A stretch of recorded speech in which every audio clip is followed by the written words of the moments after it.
अस्सलाम वालेकुम, आप देख रहे हैं 39 न्यूज़। नजर डालते हैं आज की न्यूज़ पर।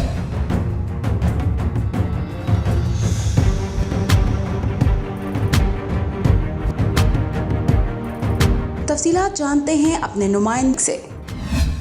मारूफ बिजनेसमैन शेख सुहेल की जानिब से अलहाज कैसर अमीन भट्ट और एजाज गुल के एजाज में शाइया।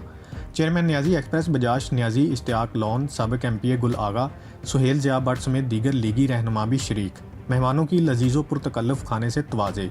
मारूफ बिजनेसमैन सुहेल शेख की जानिब से साबिक मशीर वज़ीर-ए-आला पंजाब अलहाज कैसर अमीन भट्ट अलकादरी और पाकिस्तानी नयाद बरतानवी बिजनेसमैन एजाज गुल के एजाज़ में अशाइये में एमपीए माजिद ज़हूर भट्ट, लीगी रहनुमा सुहेल ज़िया भट्ट, साबिक टाउन नाज़िम मियाँ तारिक, लीगी रहनुमा इश्तियाक लोन, साबिक एमपीए गुल आगा, मियाँ इम्तियाज़, नुमान हनीफ, मिर्ज़ा रिजवान, मुरीद हुसैन, मोहम्मद अनस और मिर्ज़ा हबीब जराल समेत दीगर भी शरीक थे। अशाइये में मेहमानों की लजीज़ो पुरतकल्लुफ़ खानों से तवाज़े की गई। इस मौका पर साबिक मशीर वज़ीर-ए-आला पंजाब अलहाज कैसर अमीन भट्ट अलकादरी ने बिजनेसमैन शेख सुहेल और इश्तियाक का शुक्रिया अदा किया। फ़िदा मोहम्मद फ़िदा 39 न्यूज़ लाहौर।